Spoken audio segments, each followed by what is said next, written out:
సుప్రీంకోర్టులో మాజీ మంత్రి హరీష్ రావుకు ఊరట లభించింది. తెలంగాణ ప్రభుత్వం దాఖలు చేసిన పిటిషన్పై విచారణకు నిరాకరించింది ధర్మాసనం. హైకోర్టు ఆదేశాలు జోక్యం చేసుకోలేమని స్పష్టం చేసింది. గతంలో హరీష్ రావుపై చక్రధర్ గౌడ్ అనే వ్యక్తి ఫోన్ ట్యాపింగ్ ఆరోపణలు చేస్తూ పోలీసులకు ఫిర్యాదు చేయడంతో ఎఫ్ఐఆర్ నమోదు చేశారు. ఆ ఎఫ్ఐఆర్ను హరీష్ రావు సవాల్ చేయడంతో విచారణ తర్వాత తెలంగాణ హైకోర్టు కొట్టివేసింది. అయితే హైకోర్టు ఆదేశాలను ఛాలెంజ్ చేస్తూ తెలంగాణ సర్కార్ ఎస్ఎల్పీ వేసింది. వాదనల తర్వాత తెలంగాణ ప్రభుత్వ పిటిషన్ను కొట్టివేసింది.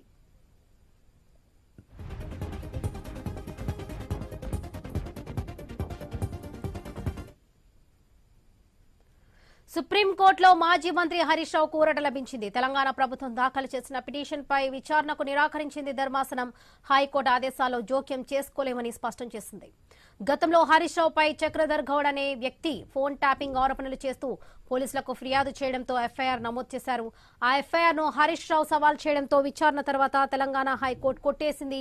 అయితే హైకోర్టు ఆదేశాలను ఛాలెంజ్ చేస్తూ తెలంగాణ సర్కార్ ఎస్ఎల్పీ వేసింది. వాదనల తర్వాత తెలంగాణ ప్రభుత్వ పిటిషన్ను కొట్టివేసింది హైకోర్టు.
సుప్రీంకోర్టులో ఊరట లభించింది. రాష్ట్ర ప్రభుత్వం దాఖలు చేసిన స్పెషల్ పిటిషన్ ని సుప్రీంకోర్టు కొట్టివేసింది. పంజగుట్ట పోలీస్ స్టేషన్ లో నమోదైనటువంటి ఈ కేసులో హరీష్ రావుకు వ్యతిరేకంగా ఆధారం లేవంటూ హైకోర్టు గతంలోనే కొట్టివేసింది. హైకోర్టు ఇచ్చిన తీర్పును సవాల్ చేస్తూ తెలంగాణ ప్రభుత్వం సుప్రీంకోర్టును ఆశ్రయించింది.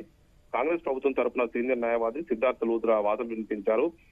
ఈ కేసు విచారణకు సంబంధించినటువంటి విచారణ కొనసాగుతుంది. దీనికి సంబంధించి కీలక ఆధారాలు ఉన్నందున హరీష్ రావును విచారించేందుకు అనుమతి ఇవ్వాలని చెప్పేసి కోరారు.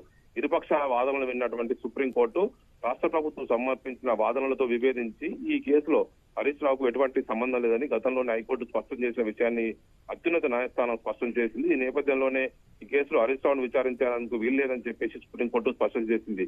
ఈ తీర్పుతో ఇప్పుడు ఈ కేసులో హరీష్ రావుపై ఉన్నటువంటి ఆరోపణలన్నీ కూడా దాదాపు ముగిసినట్లేనని న్యాయ నిపుణులు భావిస్తున్నారు. భవిష్యత్తులో ఈ కేసు విచారణలో ఆయనను ప్రతివాదిగా చేర్చే అవకాశం లేదని సుప్రీంకోర్టు తీర్పు ద్వారా తేటతెల్లమైందని చెప్పేసి కూడా లీగల్ ఎక్స్పర్ట్ చెప్తున్నారు.